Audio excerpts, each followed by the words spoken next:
Hey, Internet world, welcome back to episode 13 of the RC Air Experience podcast. Very happy we made it to episode 13. We've surpassed the mark. Jonathan from the lighter side of RC. We've got Anthony from FPV Builds. We've got our special guest today, Jorge. Thank you so much for joining us. We appreciate it. And it's always great to have another guest on the podcast. You're welcome. Jorge, just for I know you wanted to go just by your first name, but just for one time, what's your full name? Jorge Escalona. There you Perfect. go. I didn't want to pronounce it and butcher it, so I figured out what to do it. That was the right way to do it. So how's it going, Jorge? Good, man. Yeah. Welcome to the show. We're excited to have you on. We haven't had a guest on in a couple of episodes, so this is good. So Where's home for you? I'm curious. Morristown, New Jersey. Nice. Yeah. We used to have a place down in Miami, but we did the reverse, You have all these snowbirds, and now we came up here. We like it up here. And so we like the 4 seasons. Don't care much for the winter, but the other 3 seasons, I'll take it, Yeah. So the winter, I always classify the winter as like forced building season. So yes, it works. Right. That's very true. So I met Jorge at the Toledo swap meet. He's a friend of Sal's. Oh, nice. And he saw the banner for the podcast, and he came over and introduced himself. And he told me he was a Futaba pilot, which I said I feel bad for you, but I said that's cool. I'm just messing with you. And then I was like, hey, he told me a little bit of his history and stuff, and how he had some cool builds and stuff going on. And I was like, hey, you know what? You want to come on the show? Any friend of Sal's is a friend of ours. Absolutely. Hop on. So that's how we arrived here. Very cool. Yeah. So give us your background, Jorge. You've been in the hobby for a long time, right? When did you start your progression of planes into, because you're a jet guy now too, right? Yes. I'm solely a jet guy. I made that decision when turbines came out. I became very good friends of the Ram guys. I was down in Miami with Ray and Albert, and I realized that the turbine was just a whole different world. You had to learn everything. You had to deal with fire. You had to deal with all sorts of stuff that prop planes didn't have to deal with it at the time. So I decided just to concentrate. And at the time, like I said, I became good friends with Ray and Albert. So I got to learn quite a bit about, turbines and how to keep them flying safe and so forth. And it was a cool time back, late 1990s. In fact, we were living in Mexico, and I had Ray and Albert come over and got me a turbine, flew the first turbine plane in Mexico. So that's why I made that hard right turn towards jets. But my background is that as a kid, I always loved airplanes, but I was really into the designing mode. But I flunked out of engineering school, and so that killed that. And I didn't have a godfather for like an aerospace engineer godfather type who kind of guide me through. So I ended up in business, and in particular in telecom. I started to work for AT&T in New York City, and spent 25 years with them. Got the chance to see the world. We lived in Spain. We were also in Munich. We were there 4 years in Europe. I was president of the company in Mexico, also in Puerto Rico and the Virgin Islands. We got to move around quite a bit. And Nice. so when I hit the 25 years, I decided that it was time to stop this gypsy life because I have 4 kids. And when some of the youngest ones, when they would say Papa, they would point to the phone, and that's how close I was getting to them. And my wife said, we have to stop it. So we decided to end up in Florida, in Miami. My parents were there alive at the time. And it was great because I got a chance to be able to fly. But going a little bit backwards, I used to remember taking the train from New York City into Morristown. And while my my fellow colleagues, they talk about the politics of work and so said this and what we're going to do tomorrow, I had an HP-12C calculator, and I'll be figuring out, okay, what size can a B-58 Hustler bomber? What size can I make it that can be carried with 4 ducted fans? And I was, that was my world. My world was really into figuring things out, wanting to do something that nobody had done. And you'll see later, one of the pictures, I'm standing on a ladder with 11-foot foam plug of the B-58, Hustler. Wow. And, but that went down the wayside. The ducted fans, that was a big thing back then, but it needed more thrust. And then we started moving around the world, and that kind of did that. But everything changed for me when we went to Mexico. We rented a house that had a huge, workshop. It was like 30 feet by 25 feet. And then I was able to hire a couple of guys to help me. And that's when I kind of like took off with the issue of building planes. Nice. Then there was there's an airplane that Lockheed made back in the early 50s. They only made 2 of them, called the XF-90. And it's a beautiful looking plane. It was in the comic books when I was a kid. And there were 2 airplanes that always held great interest for me, which was the XF-90 and then the F-11 Tiger. We can talk about that later. And so being a novice in terms of really designing a plane from scratch, made a lot of mistakes. I remember finding this book that had a free view of the XF-90, and I knew there was something wrong, but we went ahead and we started building it, designing it, making it out of wood and fiberglass. And it turns out the canopy was in the wrong place. Finally, there was a book from Lockheed, and there was some drawings in there. So that was my first real entry to doing something completely. And now there's a picture of the full size. And it just looks slick. It's very, very, and in fact, in the 50s as a kid, it was in the comic books, and it was called the Black Hawk.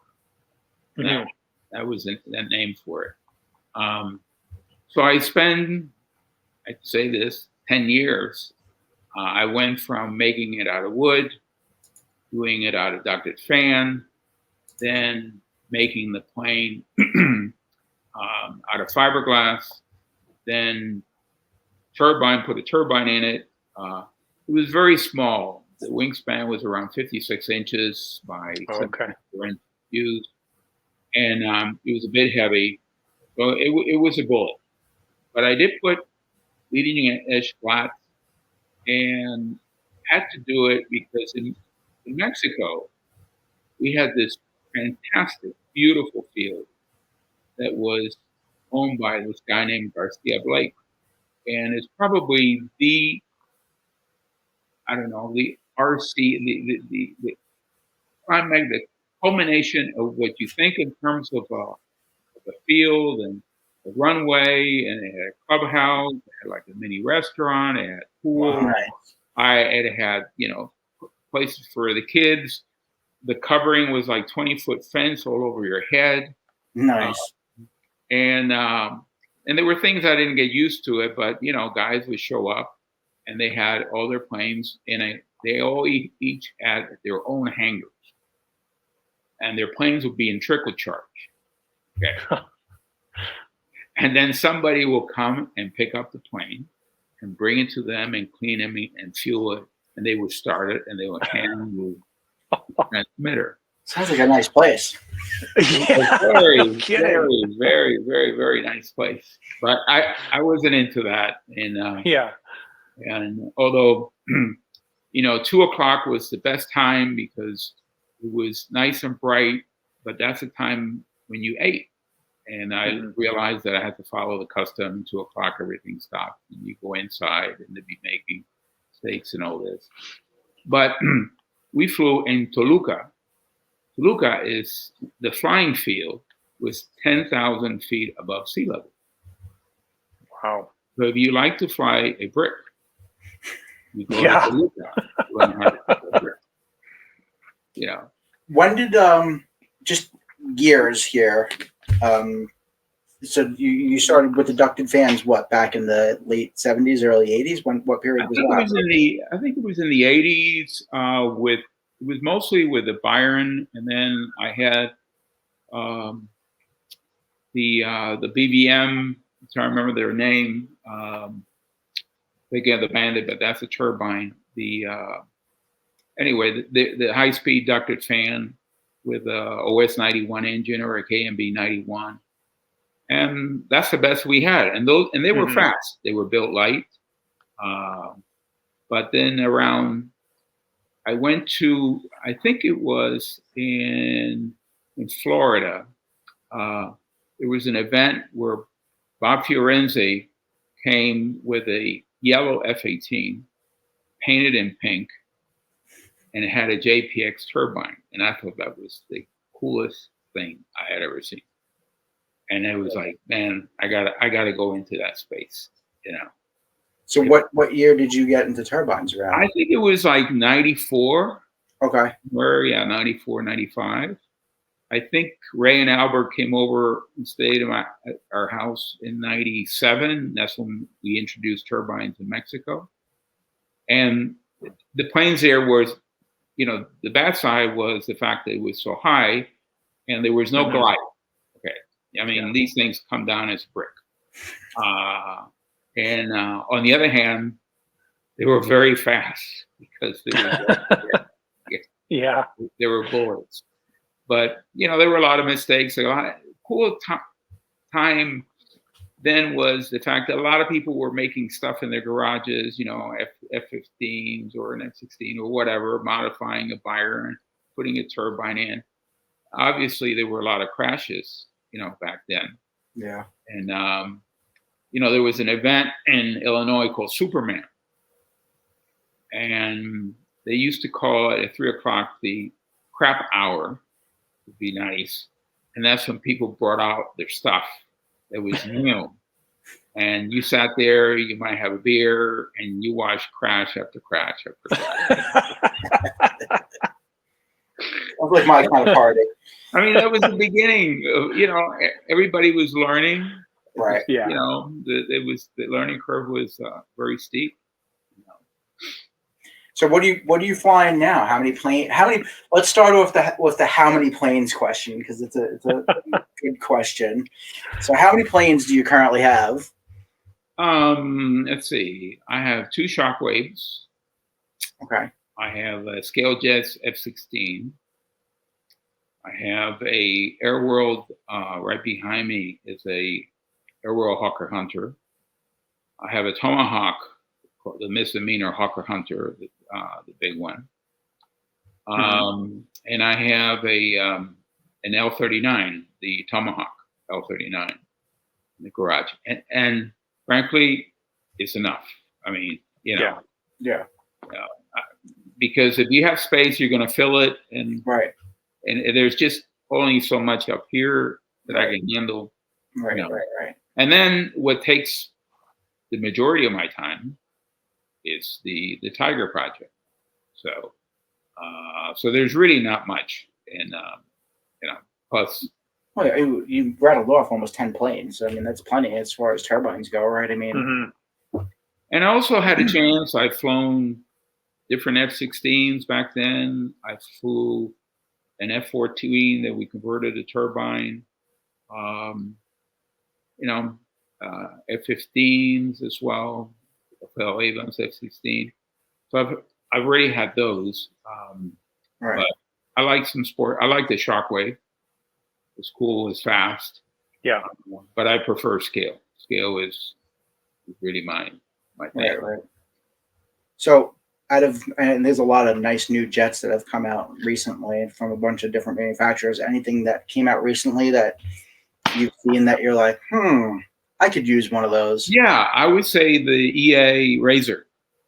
Okay. It looks like it's not a Shockwave Yeah. And it's not a BDX. It's somewhere in between. And I thought that was Pablo. It's really did it, with a razor. So Yeah.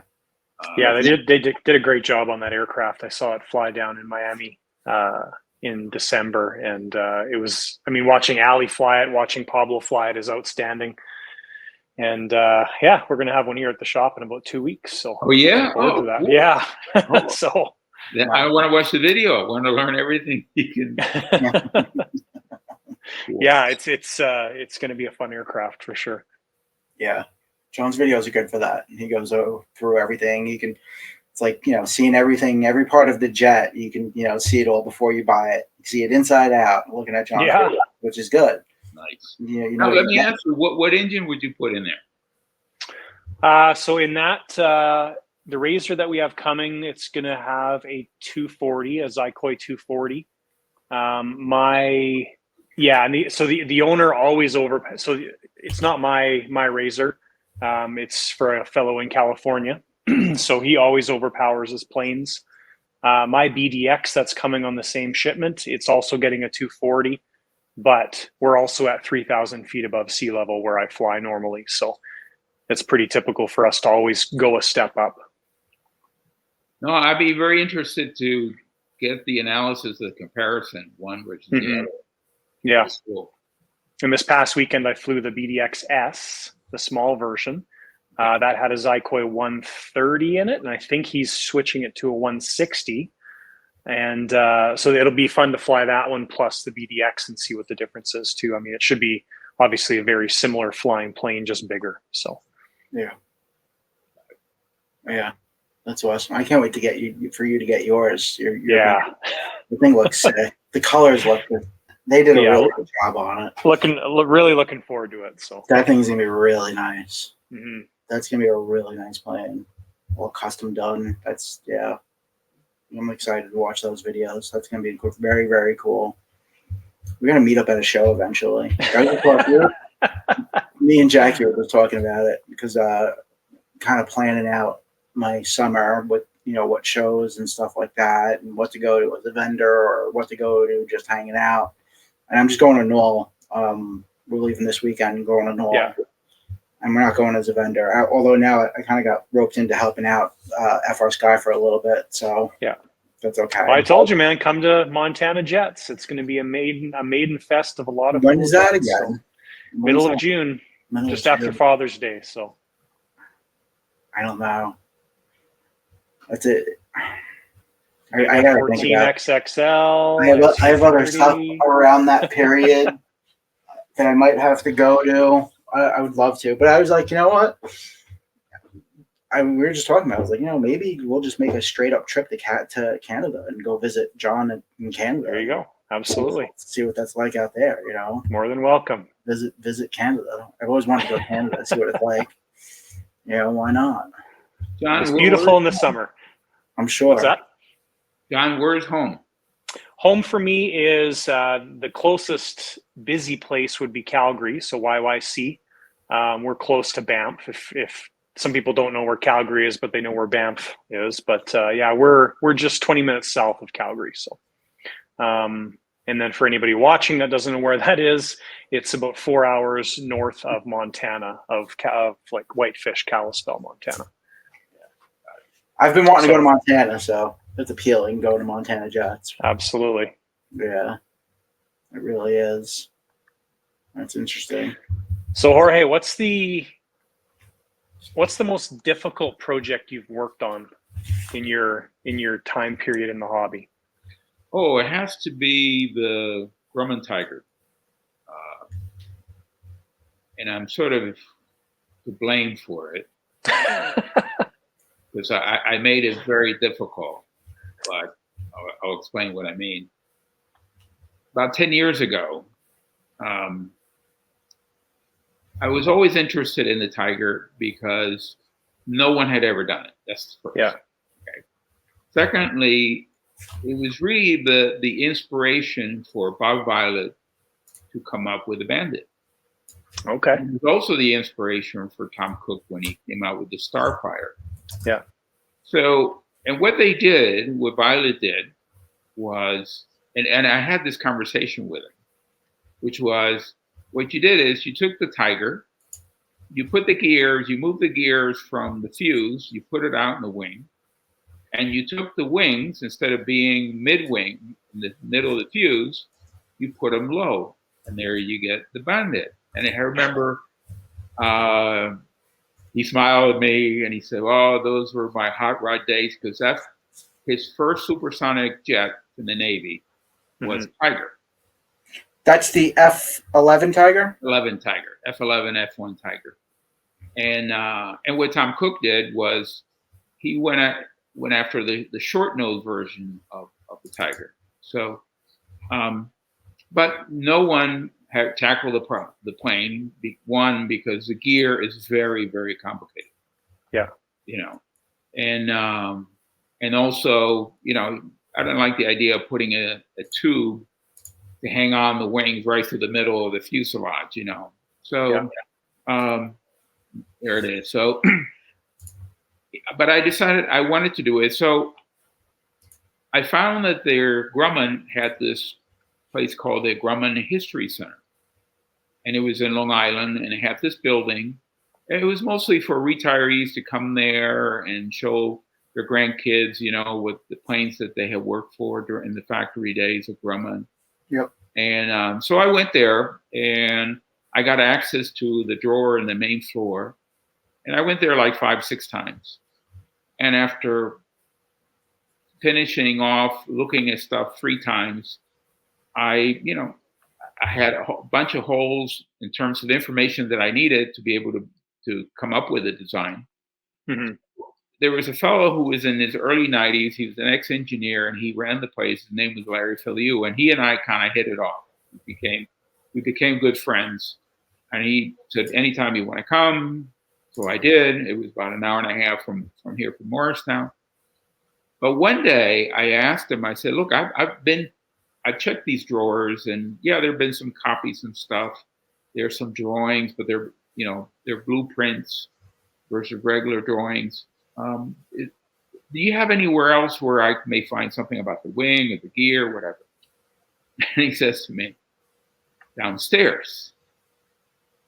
I go, what do you mean downstairs? It's the basement. We have all the drawings in the basement. So we go downstairs. Wow. And, you look at this wall. So imagine there's these boxes. They're 4 inches by 4 inches by 36 inches long.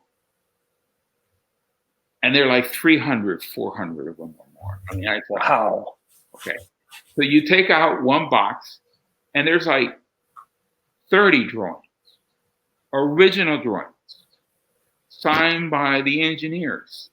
Some of them are quarter scale. Some of them are 1-to-1. They're like 12 feet long. Wow. Okay. The rubber bands disintegrate if you touch them. Yeah. And I thought, like, oh my God, there's over 1,000 drawings in here.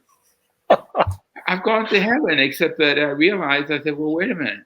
I don't understand the nomenclature of these boxes. Is this 98? And Larry said, no, that's the model, the design for the Tiger, 98. Okay. And then W1001. What does that mean? Well, it's probably W for wing.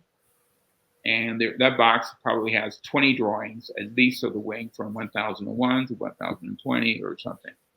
Wow. So we take them out, and I just couldn't believe it. And luckily, I did ask him, I said, is there an index to all this? He says, I don't know if there is an index. Well, there's 1,000 drawings in here. I mean, it's got to be some I don't kind have enough time in my lifetime to sit here and do a catalog index. So I went upstairs, I went back into that drawer, and I stuck my hand all the way in the bag, just lucky. And there is this big binder. That's an index of all the drawings. Wow. Wow. So the next step was, Larry, can I borrow a drawing? You have my life here, and just that's my collateral. But I'll bring it back. I just want to be able to get it scanned I want to check it out in AutoCAD. I want to see how accurate these drawings are. Mm-hmm. Well, they're the original drawings. I scanned them, brought them into AutoCAD, and I checked the measurements. Every measurement was good to 100th of an inch. Time out. How did you scan a 12-foot drawing and then get it into AutoCAD? In layman's terms. I went around different places and see they had a machine. And typically, there were few that were 12. For instance, a canopy, that was 1-to-1. Yeah. But it could be 8 feet long. They had Kinko's, the FedEx Kinko's, had a machine. And basically, they didn't want to deal with me. And they said, go ahead, kid, whatever, go in there and do whatever you want to do, just stay on the way out. And so I became a master of the machine, And if I needed to, I could always, put them together accurately. So that moment when I realized it was to 100th of an inch, I said, wait a minute, I can't do it the original way I was thinking. If I'm going to do something, I have to honor these engineers. They did it to 100th of an inch with a slide rule, with pencil. I got, digital, all this digital support. I said, I will go and do it to 100th of an inch. So the whole tracing of the drawing, which took like 5 years. Wow. Did it all with accuracy to 100th of an inch. I mean, I know it's crazy. It's crazy. So I got everything that I needed, more than everything, traced, and then we was able to do it, but in 2D. I have a problem. I am a 2D person. Yeah. I am not 3-dimensional. I don't see things 3-dimensional. I didn't grow up 3-dimensional.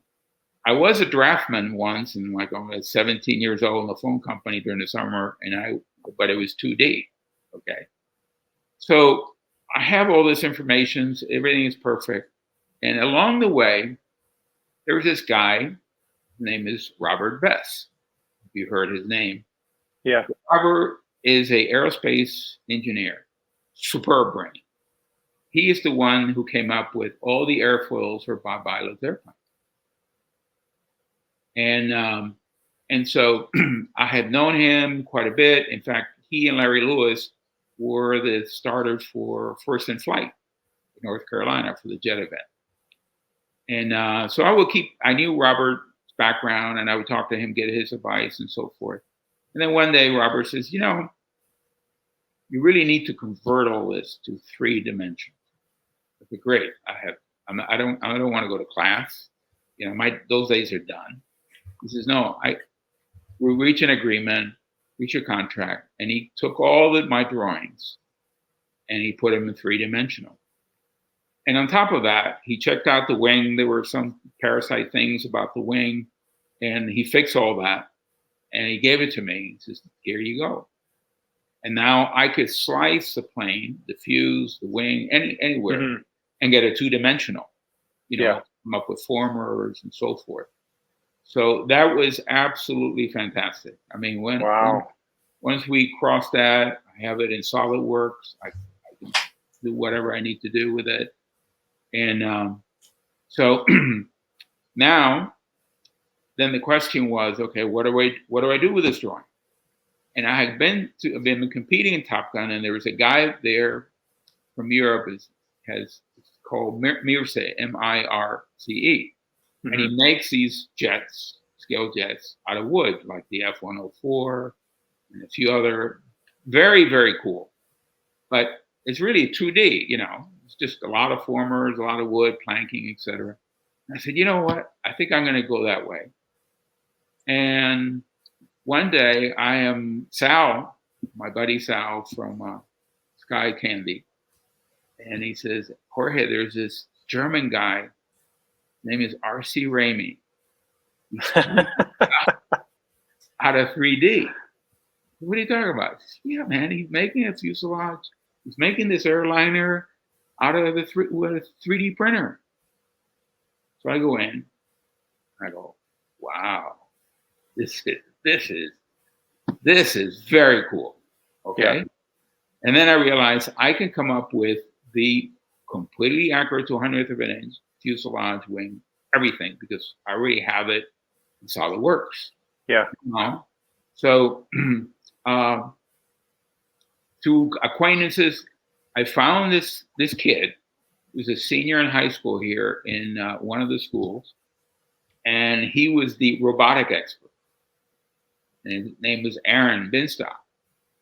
So anyway, his teacher, I knew his father, blah, blah, blah, got me connected. And the next thing I came over, I said, tell me what you do. He says, no, we make these robots. We compete nationwide and all this, and I'm in charge of it. And I got 7 3D printers running all the time in the basement of my house, blah, blah, blah. So how would you like to make me all these parts so I can come up with a plug for the fuse, for the wing? Sure. So I think I bought 4 machines, and we spent a year ago, all summer, just bringing this stuff out. Mm-hmm. And it was fantastic. I mean, there was a lot of things that we had to learn. Things didn't work out. Not all machines are the same. Each one has a little bit of a tolerance and so forth. Right. So we had to make a lot of different adjustments. They don't like you to open the window in the winter and get cold. But we got it done, and every single part is made for the plug is made out of a 3D printer. Wow. So you still have the plug. Obviously. We still have the plug. Well, the plug is hard plastic. Right. Mm-hmm. And by the way, you don't want to leave PLA plastic outside and let the ultraviolet rays. It's very warped wing, Yeah. So we learned that crap too. So you also, and if I'm thinking about this correctly and hearing this correctly, you also own the plans to a plane that was a very rare plane to begin with, right? I mean, you have the original plans to a plane that wasn't really, that's wild. Like that itself is pretty wild that you have the plans. Actual plans to the F-111F. I mean, right? I feel so lucky. I mean, here, this is what I always wanted to do as a kid, Yeah. I mean, flunking out of engineering school was really more a problem because I went to an all boys school, it was in St. Louis, I was a boarder there. Girls were like, something else from another planet. And then obviously, I'm not the only one who's done this. You kind of go a little crazy. And so school goes by the wayside. But no, I realized that I had something very, very unique. And I have a picture I'll show you at the end. It's on the wall. There's an engineer, Grumman engineer, with a table, drafting table, and the wood mock-up of the Tiger is right in front of him. And I said to myself, I could have been that guy. Yeah. Very simple. In another, if things would have turned differently, I would have been that person because I always liked the design. But go ahead. Where did you end with the plug? Is the plane? Where are we at with the plug? Oh, I have pictures. You'll be able to see some pictures of the plug that I sent you. Okay. And so, in that process with Robert Best, I realized that I didn't have the answers of, the next step and the following step.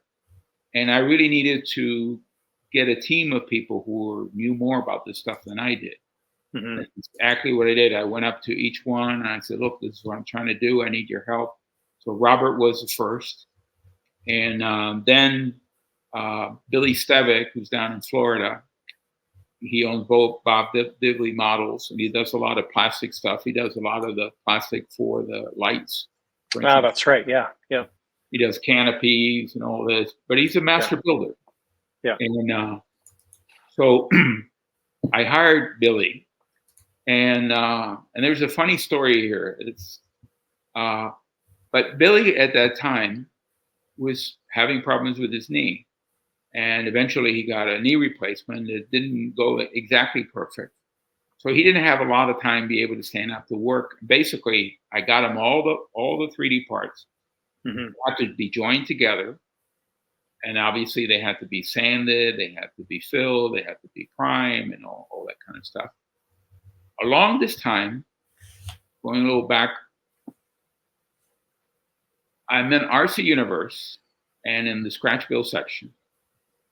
And there is this talk about, what do you do to cover a wing or this and that? And there's this guy talking about he covers wings with contact kitchen paper. And I go, paper for that you put on top of the, the drawer in a kitchen cabinet? Yeah. And all of a sudden it dawned on me, I said, no, there's only one place in the world where you're going to find a modeler doing that, because he doesn't have access to anything else, and it's got to be in Cuba. Okay.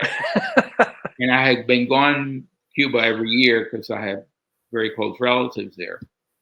And I, in one of my trips, I met this guy named Raudel, and it was incredible, the stuff that they do over there without, the basic stuff that we take for granted over here. So anyway, long story short is that around that time that Billy's having problems with his knee and the project is stalling, I got a call from Raudel.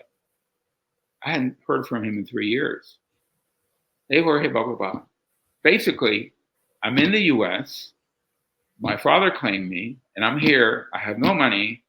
I just have a suitcase. Anyway, it only took 10 seconds to figure this out. I said, Raudel, man, thank you. I'm glad you're here. I got a job for you. So I hire Raudel to go work with Billy. And, when you have they're master builders, they're artists. Okay. Yeah. They're not your typical person. They have their quirks and they have their ideas about doing things, and they like to be treated in a certain way. They don't like to be pointed the finger at it and all this. And I said, well, I don't know how this is going to work out between Raudel and Billy. Either they fall in love with each other or they're going to hate each other, Thank God it went fantastic. They got along great. Raudel really helped out Billy during his rehab with his knee. And they finish all the parts, putting it together, filling it. So now we have a plug that looks like glass. Wow. So now comes fiberglass. Okay. Mm-hmm. So on my team, it's a fellow by the name of Jeff Foley. Jeff Foley had won Top Gun some time ago. Great modeler, great artist, but his expertise is fiberglass. He worked for the Naval Aviation Laboratories building drones. So he's in Maryland. He now has the plug. And now he's in the process of coming up with the molds. Then on the sort of on the bench is Miguel Alvarez, Marvin's dad. We and I are very close. He's always built my airplanes. Mm-hmm. So the plan is by the time that after Kentucky Jets, because right now that's their busy time trying to get planes ready for friends. Sometime in the fall, we'll get, the molds, at least the fuselage mold, over to Miguel down in Florida. So then, we'll do a layup and all that kind of stuff. Mm-hmm. And go from there. Wow. And last is, I've talked to the guy who really helped me understand about flying jets, and I spent 3 days with him, was David Schulman some time ago. So I've always talked to him about the Tiger. He's going to be the test pilot. Yeah. For the Tiger.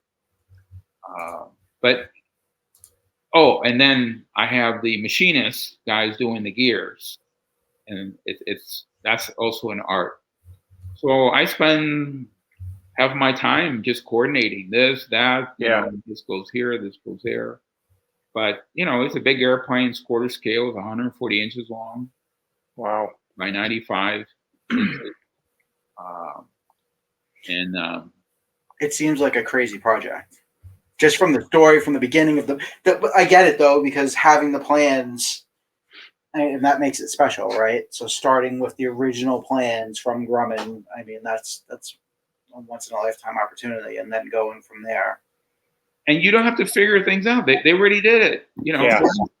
For instance, how do you put a wing into the fuse in the middle when you got a bypass? There's a hole. You can't put a tube through there. Yeah. So they had these. I don't know if you might remember yellow aircraft. They're F-18. Mm-hmm. That bayonet system. Okay, it was a piece of aluminum coming out of the wing, and there was a slot that went in. Yeah. And it was only 2 inches because you had the hole for the air duct. And that's exactly what the Grumman engineers did. There's 3 of them. I said, they have the answer. I don't have to figure this out.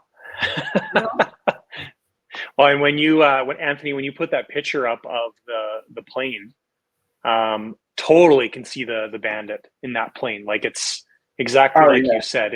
It's a Bandit with a wing that's in the middle of the fuselage. Is exactly what it looks like. I'll pull it back up again. It kind of reminded me also of the. I'm a Crusader fan, and I see a little bit of Crusader in it.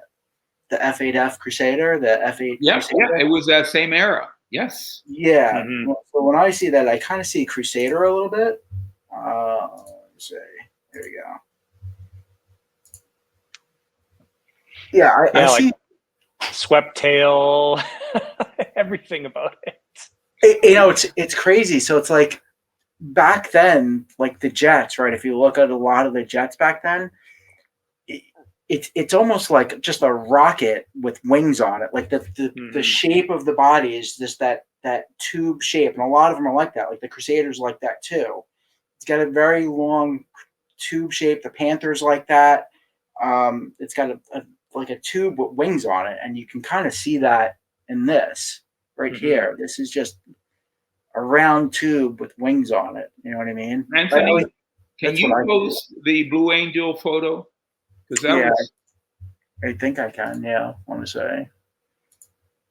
I saw that's going to be quite the project. I got to say, it's so. Is that what you're making? You're making the Blue Angel? Yes, and actually, the first 2, one will be one of the squadrons. There will be gray and white, and the other one will be the Blue Angel. Wow! So you're making 2 of them. Yeah, but to start out, the first is prototype. Bang it up, break it up. See what works, what doesn't work. The Blue Angels will be okay. We fix that. Is to take it to the shows, and then what happens after that? I don't know. I take it, sort of one day at a time. Somebody wants to kit it, we'll talk about then. I'm sure I already have several people say, hey, I want one. I say, well, my head is not there yet, Yeah. I want to do it step by step. Now, if you had to give if everything worked out, what kind of timeline are we looking at for like the prototype and everything to be done? I mean, my goal is sometime next year. Yeah, we'll have a prototype so it can be flown and tested. Yeah. So it looks like a smaller jet. The Crusader was a pretty big plane, actually. Yes. This looks kind of like a smaller plane. Well, the cool thing, one of the cool things about the Tiger was when they went out on the cruise on aircraft carriers, they found out that it could only loiter for like 25 minutes. And even though they put fuel in the fin, they put fuel anywhere. There was a hole, they put a bag in there. It's just incredible. There's no room. Okay. Right. So that didn't quite work out. The engine that should have been in the plane hadn't come out yet. Eventually went into the Crusader, and it went to a version called a Super Tiger, but Navy already made up their minds that they didn't want to continue with the Tiger. So what they did was they did 2 things. They took all the planes, all the squadrons, and they made them for training. They put them for training. And that's how Bob Violet ended up flying supersonic on the Tiger. The other thing which was really cool was that it flew in the Blue Angel scheme for 12 years. Wow. And I spoke with Captain Rasmussen, who was the captain of one of the years there with the Tiger. And he said, man, it was a fantastic plane. It was nimble. It was great to fly. It was aerobatic. It was the perfect plane for the Blue Angels. We could do things we could never done before. Mm-hmm. And that's why I flew for 12 years, So it was kind of cool to hear about it. But it's got, for instance, one of the things David and I talk about is the lateral movement comes from spoilers.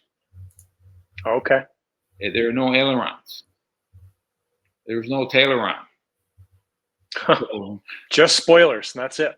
Just spoilers. And the interesting thing about that spoiler is that when the spoiler comes up, you can see the ground. There's a hole. And now, do you suspect that's going to be enough for the model, or are you thinking maybe ailerons mixed in? Well, I asked Robert because David asked me. He said, "Well, maybe for the first prototype, you want to make the ailerons instead of just pure stab." So I went to Robert, who is the guru, and he says, "Jorge, that spoiler goes from the fuse all the way to the tip of the wing. It is gigantic. Oh, okay. Yeah. When that thing moves, it's going to move." Now, the problems that they had with spoilers around that time was that they were not necessarily proportional in terms of the effect. You turn it, nothing happened, and all of a sudden, boom, it caught. Yeah. But with this, it was called paddle spoilers, where you could see the ground, apparently made it more effective. And allowed for it to be make the lateral movement easier. So yeah, that's crazy. This whole story is crazy to me. Yeah, that's awesome. I understand why this is your most difficult project. Right. And I don't want any more. It's like I looked at a lot of stuff and I see stuff and I go, well, it'll be cool. No, Jorge, don't. Focus. I'm going to go to some of your. Exactly. My wife thinks I'm crazy. Like, you know what I mean? Like, he went from the complete and total original plans, which is just amazing that you were able to. I like that. I almost feel like the plans alone are like really special. Coming across the original plans like that, that's like really special in itself, right? Yep. I mean, no, and I said before that you have these plans in your hand. You got to honor these engineers. Oh, absolutely. It's like, wow. Yeah. A lot of the stuff from that era, even planes from, I'm a huge Warbird guy from the World War II stuff, and even planes back then when they were designed, it was almost like they were designed like hot rods of the air. Like everything just was designed so nice. Like everything was designed with like the eye in mind. You know what I mean? It's just like the cars back then. You look at. There was a meme not too long ago online, and it was like, 10 different white SUVs from 10 different manufacturers, and they all look exactly the same. Like back then, they're boxes. Yeah. Right. Yeah. And back then, everything had its own different designs and looked different. And, the P-47 was different than the Mustang, was different than the P-38, and they all looked really good up close and in the sky. It's one of the things I appreciate. So I agree with that. Let's get to your pictures here. You would think after 13 episodes I'd be familiar with all of this, but I still kind of fumble with it all. You'll be there by 100. Eventually. All right. Let me see. There we go. So now, all right, there we go. So that's your. It's labeled as Top Gun. Yeah. This is my Hawker Hunter, which is sitting right behind me, a foot away. I repainted it. It used to be red, white, and blue, and I like the training yellow because it's easier to see, and so that's what I'm flying now. Is that Brooklyn? That's the field in Brooklyn? Yes, that is the famous Floyd Bennett Field, which if we were to take that same picture today, you will find that there are 4 gigantic tents at the end of the runway. I heard. So what's the deal with that? There's no flying, or you can fly, or? Well, you have to fly very close, put it that way. We came up, I'm on the board of the parks, the club, and we set up a rule that you cannot do any flights there anymore, because all of a sudden you got people walking from those tents over. Yeah. And that's all the migrants? Huh? Those are all the migrants? What Yes. are the tents for, migrants? Yes. There was one tent gigantic, now there are 4 gigantic tents. I personally don't fly. I mean, I can't control everything. Something goes wrong. I don't even want to think about it. And it is what it is. Eventually, one day, there wouldn't be any more tents there. But I don't want to push rope here. You know. What year was that picture taken, that previous one? Oh, a couple of years ago. Okay. Yeah, it was a couple of years ago. Awesome. And then the next picture, this is me on a ladder with the foam. This is when I started getting into this whole design of the B-58 Hustler, which was my airplane back for many, many years. Wow. And, but, you know, there just weren't the power plans for it at the time. Yeah. Period. Yeah. So what happened to this plane? The foam, eventually, I think I threw it away. I need a room in the attic. The right is just an artist's rendition of it. There was a guy, there were a couple guys down in Texas back in the 80s. They actually made this plane, and they flew with Dr. Fan. But the fin fluttered, and so they had to fix that. And then the next time they went around, something happened with the batteries, and it died, and that was the end of the plane. So I believe the RC Geek made a EDF model.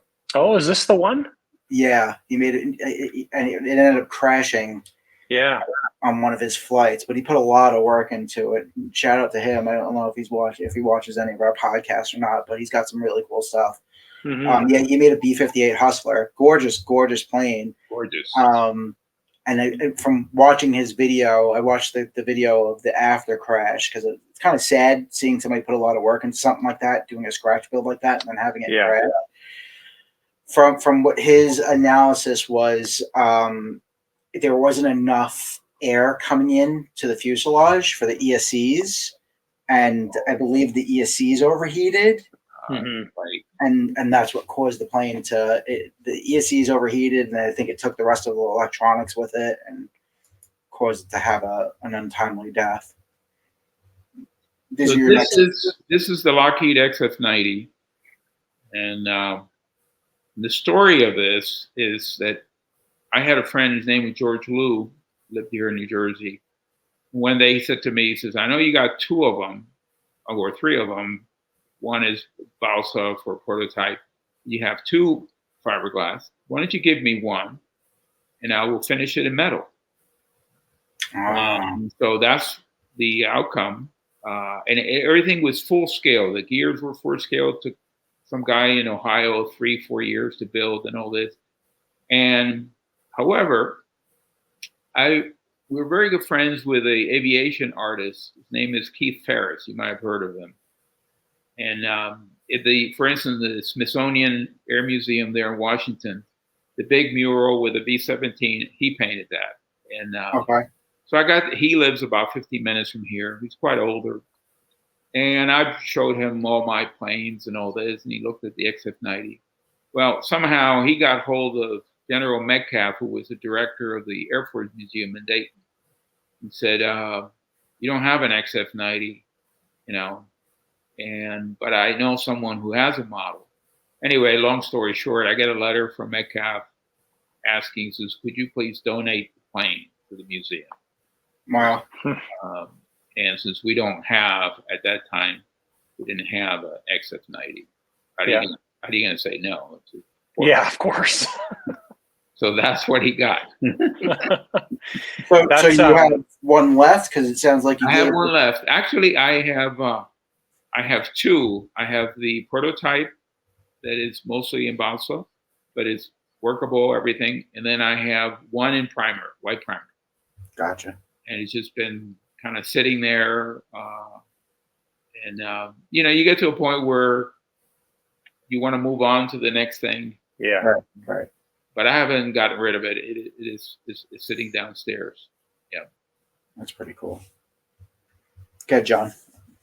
I was going to say that it looks, I think, the aviation design diamond, I think got a bunch of its design from this, mainly in the wings and the back end, right? Like it looks, the wings are almost the same. The tail's the same, except the tail has the pod on it.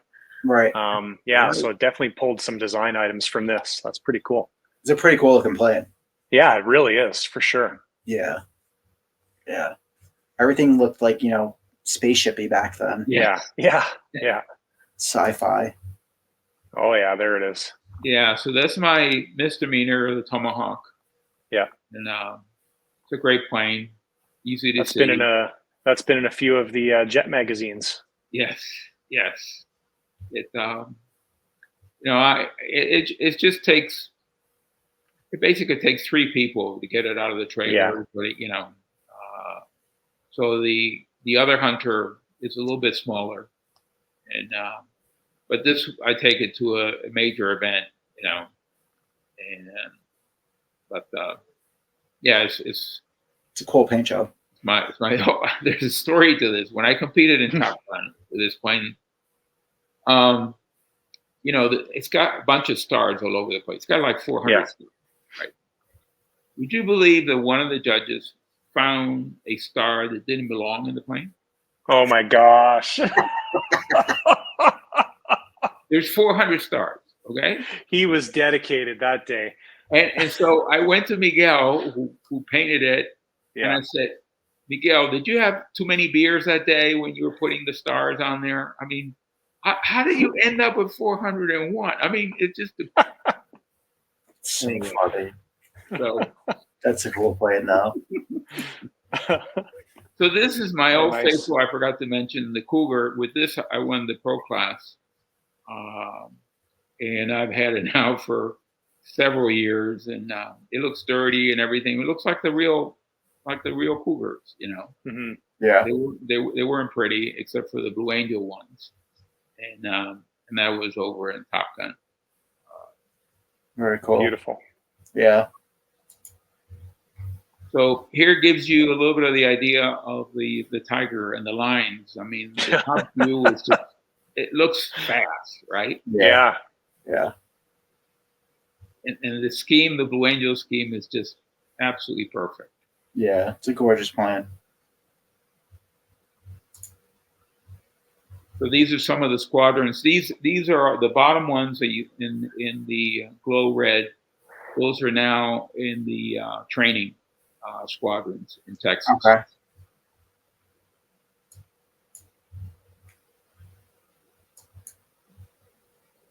And these were actually in the Intrepid. It flew the Tiger flew the Intrepid for one of the cruises. That's awesome. Yeah. So this is your designs now. This is the 3D. You can go inside of it. You can do anything. And these are some of the panel lines. I learned how to do that. But it's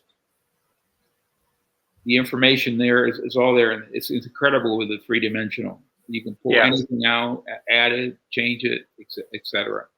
Wow. Oh, I hit the button too fast. Let me go back. So now this is the fuselage is broken down in 2 parts like the real one, and that's all PLA plastic from 3D printers. Mm-hmm. And so what Aaron did, he used these dowels to get them all lined up, and they all line up really good. It's just there's some gaps, because of the machine tolerances. They're different one versus another. Yeah. And I hate to say this because you probably could have. Well, I mean, I don't know. I'm just going to be quiet. No, go ahead. Go ahead. So, there's a lot going on now with actual 3D printing planes. And there's a couple of people on YouTube. I would have to pull him. I'd have to look at his name. I believe he's a German fellow. There's a couple of them. And he has a whole video series of playing with different composites over 3D filament, resins over 3D filament. And basically, if you wanted to, because you basically have 3D printed a plane there, you could use resin or a layer of carbon fiber over that 3D printed material, right? Sand it, paint it, and you'd have yourself a plane that's got a 3D printed underlayment and glue it all together, and you'd have a plane. Like, you wouldn't, if you didn't want to go the plug route, you didn't have to. It'd be a little bit heavier, obviously, but technically, with what some of these people have been playing with, you would be able to basically put that plane together and fly it if you wanted to as a PLA underbody with with resin and carbon fiber over it. I did originally when I started out with the 3D printers to learn it. We first wanted to copy RC Ramey. Yeah. Right. And then RC Ramey basically had a negative mold. Yes. Okay. And then we learned that you really can't put detail in the negative mold. Mm-hmm. So we nixed that and said, oh, I thought that was going to be cool. And then we said, okay, how about if we make, since we have the drawing, just maybe 1/8 of an inch thick or a little less for the skin. But we found out it flexed too much, number one, because of the size of the plane. And Right. the other one was it was going to be too heavy. Right. So that's how we went in the thought process. We said, okay, and then Jeff was a master of doing it this way. I said, okay, well, we'll go that way. But yeah, no, I mean, adding carbon fiber, to the plastic that's fantastic. So for anybody wondering, his name is Rene Rosenstrager on YouTube, and so for instance, I'm doing a 3D printed plane series as well, and what they do is they take carbon fiber rods, like almost like you were doing with the dowel rods, and that will hold the sections together. So there's carbon fiber rods that will hold the entire sections together, and you slide it into the plane and then glue it in place, and it'll hold. And obviously, you're gluing the sections together on top of that. And then what they're playing with is, once you get the whole body and everything together, is either do a coat of resin over it, or you can put a thin coat of carbon fiber or fiberglass over it, sand it, and then you can basically paint it and go from there. It's pretty cool stuff. I'll take a look. I'm very interested because actually something that's happened I thought about in the last couple of days, which was maybe I can come up with a wing. Yeah. Not just for prototype, just to check out the effectiveness of the spoilers. How can I come up with a wing using the 3D printer just to make it simple? Yeah. And so I just started to think about that. Maybe put the wings on a Cap 21. Yeah. Exactly.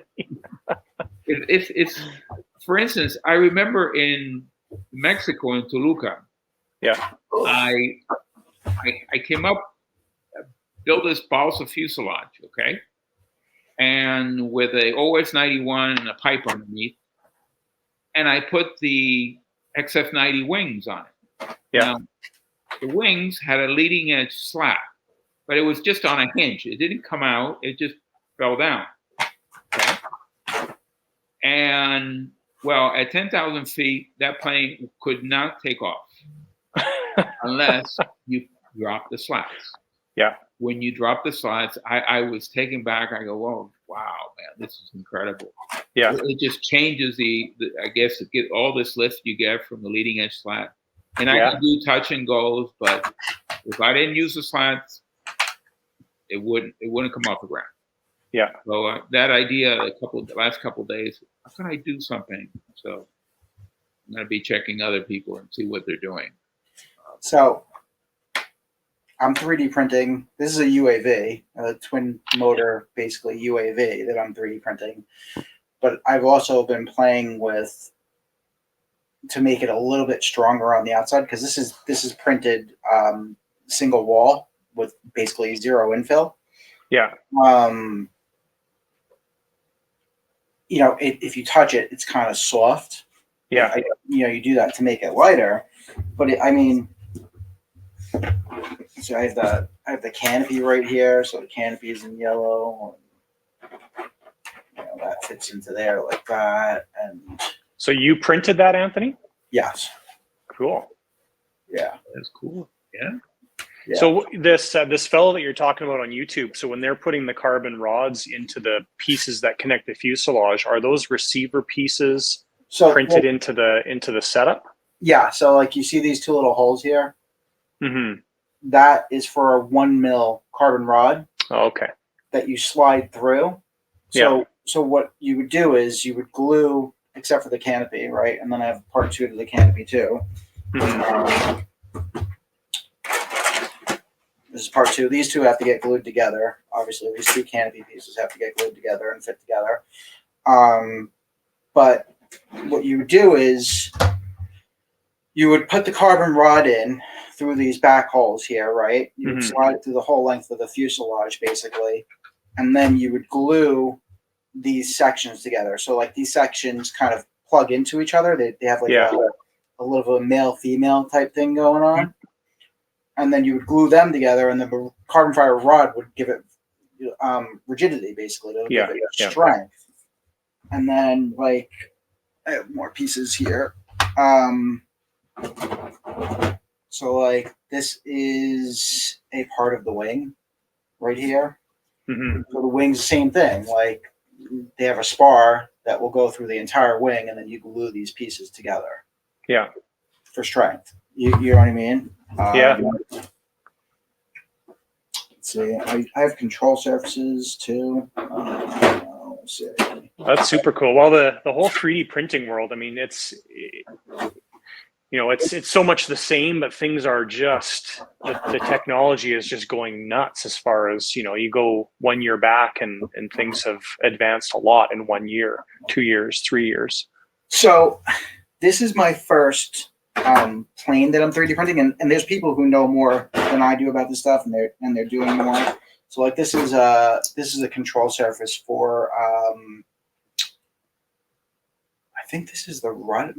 This is one of the rudders, because this is a V-tail plane. So this is one of the rudders. So yeah, and you can see right through it. Like it's so thin. You know what I mean? Yeah. It's so light.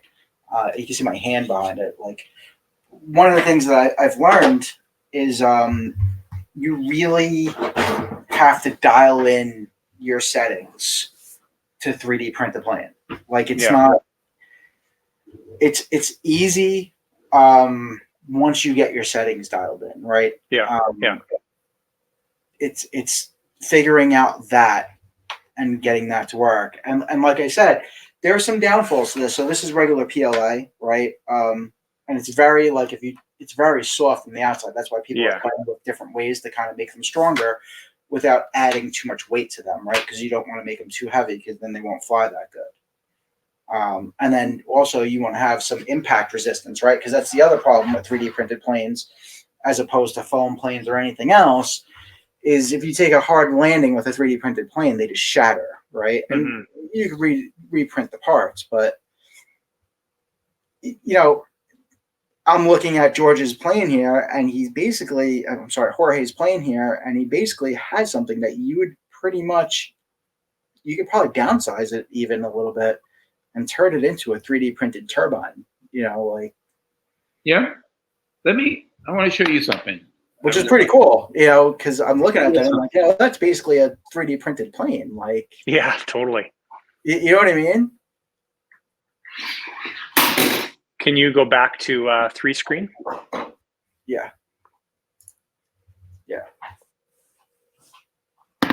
Actually go to this and give him some more space. Perfect. This is a spoiler. I don't know if you can see this box. This is what covers the hole in the wing. Okay, so when this is down, it's flush to the bottom of the wing. Yeah. And when it comes up, wow, you see the hole right through. But this is what Anthony was saying. See the hole here? That's what we do. Same thing. We use a carbon fiber dowel, and this thing is solid as rock. It's rock solid. Yeah. Right. But you can see that it's huge. Yeah. I mean, there's companies. So that model is actually, that's an Eclipse-on model, the one I just showed you guys. But there's another company, 3D Plane Print. They have a whole catalog of Warbird planes you can print. They have EDFs you can print. It's becoming kind of popular. But like I said, there's a bunch of downfalls with it, or downsides to it, right? Because they're a little bit heavier, right? And if you don't have a good first launch, it's going to shatter into pieces. You got to go home, reprint a bunch of stuff, which takes hours and gluing and everything like that. So they've come out with the lightweight PLA, the foaming PLA, and that stuff has lightened them up a little bit, but you still have the same issue of them crashing and shattering into pieces, right? The other problem with the 3D printed plane is like you were talking about with the PLA in the sun. You go out with your 3D printed PLA plane on a nice sunny day, and your wings flop over, and it's interesting. So I'm diving into it because spoiler alert for everybody. The reason I'm playing with this stuff is there's companies that offer. I have 8 printers now, so nice.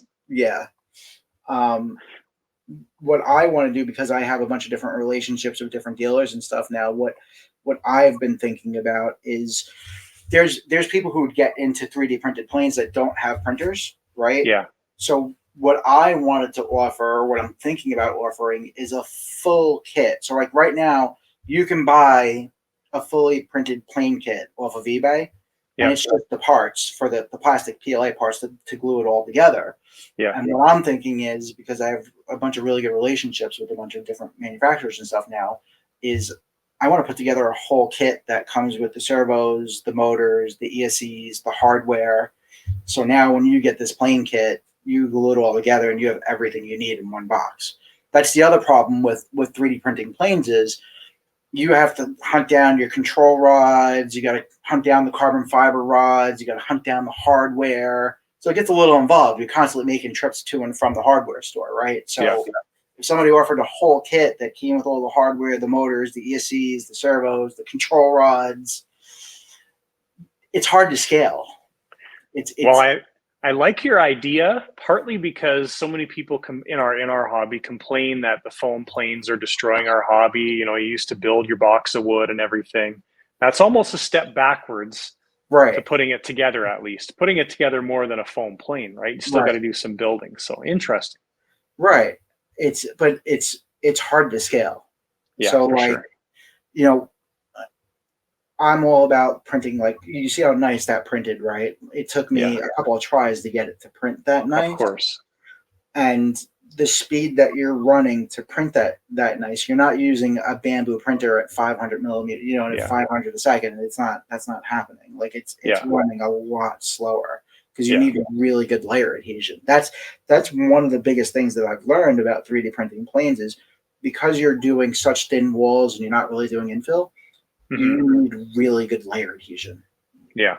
That's where you're going to get your strength from. I've learned so much about it, and it was an idea, and I'm still playing with the idea. I just have to figure out, like, can I print a plane a day? Like that's what Yeah. it comes down to, because I would have to have one part on each printer printing at a time. You know what I mean? Yeah. Like, Jorge, how many pieces did it take to make your plug mold?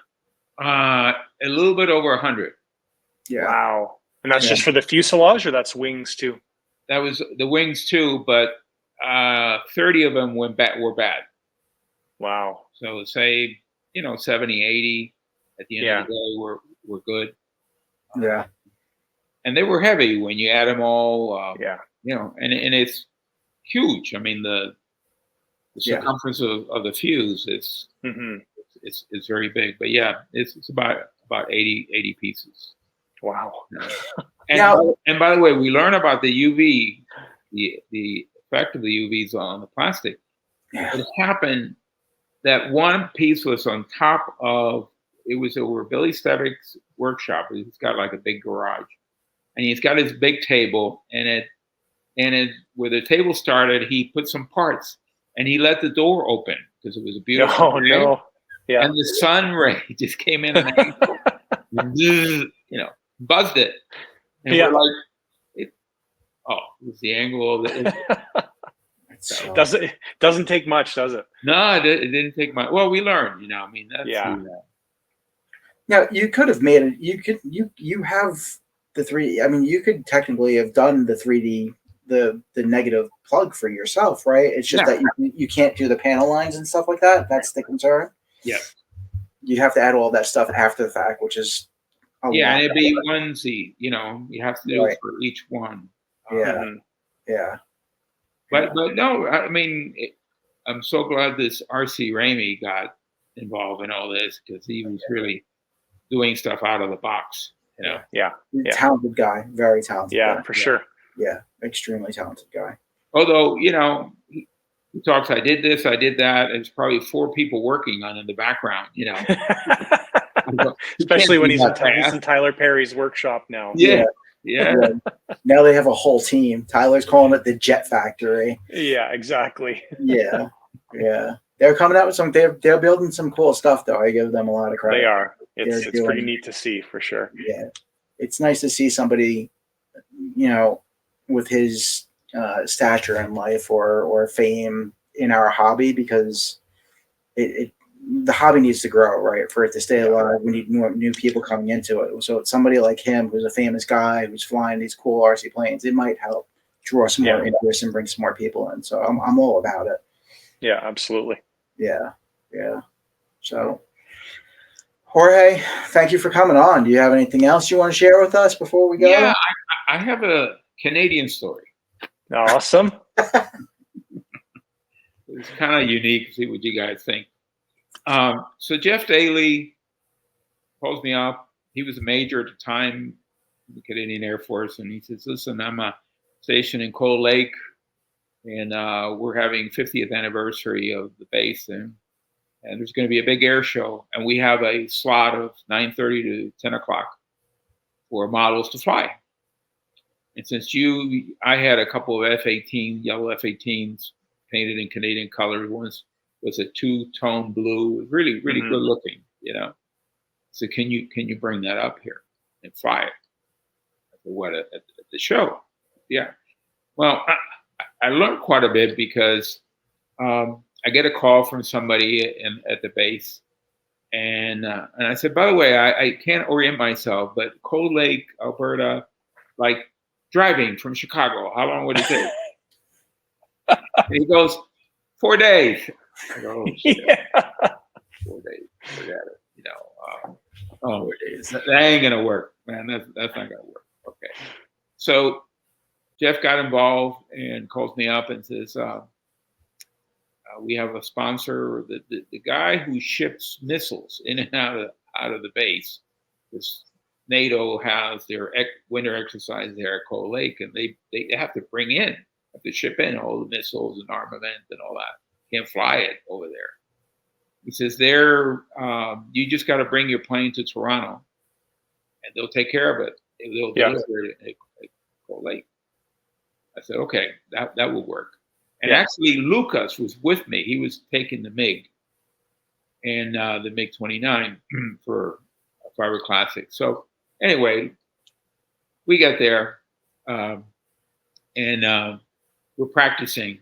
A couple of the stories here. We're practicing on the Friday before the event, and then military plane shows up. Some F-18 pilots show up, and they look at my plane and they go, "Oh my God, look at that! It's so cool!" and all this. And so the day before, I had hit the missile rail, and it was just screwed into the wingtip, and it came off, and I didn't screw it. I didn't put any glue or anything. So go down to the flying, get the plane ready, take off. And I said, it'd be cool if I do a high-speed pass and I do a 90 right in front of these guys. So I do that in 90, and I do a 90-degree turn. And the missile came off the wing rail. It looked like a fastball going down the runway. And the pilot goes, "Shit, he even shoots missiles. Look at that." So we're all pumped up and all this. And anyway, that night, Jeff says, "By the way, you have to be at the briefing at 7 o'clock in the morning." I go, "What? You mean the briefing?" He says, "Yeah, you are the only jet pilot that we have in the other guys are props. You're a jet pilot. You have to be there." I said, "Well, the Snowbirds are there, the Thunderbirds are there. Nope, we got to be there. Military time." Okay, so I'm there at 7 o'clock. So this guy comes up in his uniform, in his flying uniform, and he gets up there and he goes, "By the way, my name is Major Dewey Scratch Mitchell. I'm in charge of this event, blah blah blah, and all this." And I go, "Where have I heard that guy's name?" Shit. Dewey Scratch Mitchell. I have no idea. Anyway, so go to the flying, do my thing. Everything worked out really nice. Jeff comes over and he says, "By the way, the commander of the base really liked the way you flew. He wants you to fly tomorrow twice between the 30 minutes. I go, "Great, super." All right. Hot start and all this. So next day, to make the long story short, I go to the briefing at 7 in the morning. This guy comes up there to the podium. He goes, "Where is that guy who flies the F-18 jet, the model jet? Would you stand up?" He stands up. I stand up. And all of a sudden, he puts a picture, this beautiful amphitheater, this gigantic screen, okay? And he puts a picture of the scheme of my plane, but the real plane. And he turns to me and he goes, "I want to tell you something. I am the guy who flew that plane. My name is on that airplane." And I go, "Oh shit, that's where I've seen his name." It's funny. Nice. He was very cool. He came over with tons of pictures. And then the other day, I'm watching this on Amazon Prime, a series called Airshow. And he's one of the pilots in the L-39 Patriots. Very cool. So they have a new show coming out on Prime. Yeah. The Blue Angels show. Did you see that? That's really cool. No. On Prime? Yeah, they're doing it's like a documentary show about the Blue Angels. It's supposed to be pretty cool. I'm sorry, John. Go ahead. Go. Oh, I was just going to say I think it was 4 years ago or something now that we opened for the Springbank Air Show here, and we had the Snowbirds were there, of course, and this is, I think, the last time we were able to open up for an air show. We're no longer able to do that up here in Canada, but we were asked to open up both days of the air show from like 12 to 12:30, and then the air show was starting. And at the time, I was flying my F-18, and then I was also doing a flight with my quarter scale Carf Tudor. And the first day, we were getting everything set up and everything, and the Tudor pilots all came out, and they were just mesmerized by this miniature version of their plane. And I got some great pictures with, like, mine was number 8, and I got some great pictures with the pilot number 8 and everything. It was tons of fun. It was pretty cool memories. And also when you talk about going to the pilot briefing, that was super cool too, because, you're standing in this room with the Snowbird pilots and the F-18 pilot and everybody else. And, you're talking about all this stuff that's just, way over your heads, but it's pretty awesome. It's a neat experience. It is awesome. I got a chance. My wife and I also, back 10 years ago, we were writing for Smithsonian Air and Space magazine. Mm-hmm. We're doing this article on fast jets and all this. And so we got to meet Ricardo Trevan. He was the chief test pilot for the Super Hornet for Boeing. And we got to be good friends. And he asked me to come down to Pax River and do a little demo, static demo, and of my planes, the F-18, this and that, for the cadets. Okay, because his son was a cadet. And I said, sure, I'll do that. So, show the planes, the cadets come over. Couldn't get them to ask a question. It was like, hey, what do you think? Oh, okay, And it was silent, and I felt really bad. And I'm trying to get them to get involved with the plane. No interest. All of a sudden, the test pilots from Pax River, they show up, and they just come off their plane. There are like 15 of them, and they come over. They go, look at that cool airplane! They couldn't shut up. They were the kids. Yeah, it was exactly. So cool, and they were asking me, "What about this? What about that?" And then what about the turns and the G's, and the kids just stood there, But the guys who appreciated were the full size pilots. Yeah, for sure. Usually how it goes. John, why aren't you allowed to open up for air shows anymore? I don't know how long ago it was that there was an RC plane that hit an old Texan or whatever at an air show. This is going back, I don't know, I'm just going to guess 15-ish years, 10 years ago or something like that. And it was a huge stretch for us to actually get to be able to open up for an air show. So we actually did one the year before the air show circuit came to Rocky Mountain House. So that was our first step back into it. And then the year after that was the Springbank one, where they asked us to come for both days. And then after that, it was just, it all revolves around insurance, basically. Right. Yeah. So like it needs to be done through a club, but now it can't be done through a club anymore. It's got to be, the insurance has to be taken on by the air show. So yeah, it's all logistic stuff, which is actually, it's pretty terrible, I think, because there was a crowd of 10 to 20,000 people both days, and they loved it. And then we set up a static display afterwards for the entire show, and it was an absolute hit, right? Sure. And so it's it's one of those things that really is a positive thing for the hobby, but absolutely, yeah, it's the red tape, unfortunately, that shuts it down. So yeah. All right, gentlemen, we've been at it for almost an hour and 40 minutes. Awesome. Cool, man. Thank you, Jorge. Thank you for coming on. It was a pleasure. Yeah, thank you. Very cool stuff. I think people are gonna get a kick out of this one, to be honest with you. Yeah, very cool.